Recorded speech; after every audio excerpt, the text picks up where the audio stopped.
எதிர்க்கட்சி தொடர்ந்து வெளிநடப்பு பண்ணிட்டு இருக்கிறதுல அதிகமா பாதிக்கப்பட்டது யாருன்னு பாக்குறப்ப முதலமைச்சர் ஸ்டாலின் தான் ரொம்ப வருத்தப்பட்டிருக்காரு.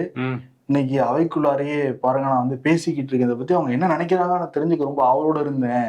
ஆனா நான் பேச பேச வெளிநடப்பு பண்ணிட்டாங்க, அவங்க கருத்து என்னங்கிறது எனக்கு தெரியாமையே போயிடுச்சு அப்படின்னு சொல்லிட்டு வருத்தப்பட்டிருக்காரு. ரொம்ப ஃபீல் பண்ணியிருக்காரு. பட் ஆனா அவர் என்ன சொல்றாருன்னா, எம்ஜிஆர் ஜெயலலிதா காலத்துல இந்த தமிழ்நாட்டு உரிமைக்காக நம்ம கொண்டு வர விஷயங்களை வந்து அவங்க ஆதரிச்சிருக்காங்க, திமுக கொண்டு வர விஷயங்களை. ஆனா இன்னைக்கு உள்ள அதிமுக அப்படி இல்லை, அவங்க பாட்டு வெளியே போயிட்டாங்க, இதுல அவங்களோட இதை தெரிஞ்சுக்க முடியலங்கிறது. இன்னொன்னு வந்து இப்போ புரியுது அவங்க ஏன் வெளியே போனாங்கிற புரியுது. கொள்கை வேறு கூட்டணி வேறுலாம் சொல்லுவாங்க, ஆனா கடைசியில என்னங்கிறது புரிஞ்சிருச்சுன்னு ஒரு நக்கலோட வந்து அதை முடிச்சிருந்தாரு.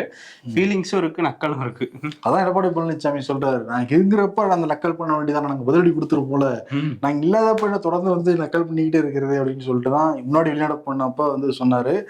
அப்படியே வெளிநடப்பு பண்ணவர் அப்படியே போய் வந்து செயற்குழு வந்து கூட்டியிருக்காரு.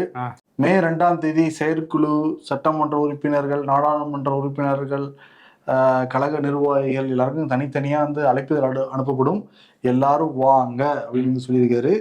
வந்தா ஒரு பஞ்சாயத்து இருக்குங்கிறது மட்டும் தெரியுது. ஏன்னா நேத்து வந்து திருப்பூர்ல அந்த பூத் கமிட்டி கூட்டமெல்லாம் நடந்திருக்கு.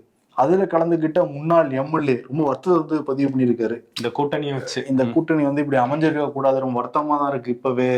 ஆனா கட்சி தலைமை முடிவெடுத்துருச்சு. ஏன்னா போன முறையே பிஜேபி கூட்டணி அமைஞ்சப்ப இஸ்லாமிய சகோதரர்கள் வேலை செய்ய மாட்டோம்னாங்க, நீங்க ரெட்டலைக்கு தானே வேலை செய்றீங்கன்னு சொல்லிட்டு நாங்க கெஞ்சி கூத்தாடி வேலை வாங்கணும், நாங்க வேலை செஞ்சாங்க எங்களுக்கு. ரெட்டலைக்கு அப்ப தாமரைக்குள்ள வேலை பண்ண சொல்லுவாங்க பல தொகுதிகள்ல. இப்ப வந்து எப்படி நம்ம வேலை வாங்குறதுன்னே தெரியல. அப்படி இருந்தா கூட தலைமை முடிவெடுத்துருச்சு, வாங்க எல்லாரும் ஒன்று சேர்ந்து வேலை பார்ப்போம் மாதிரி சொரத்தே இல்லாம வந்து அவங்களே பேச ஆரம்பிச்சிருக்காங்க முன்னாள் எம்எல்ஏக்கள்.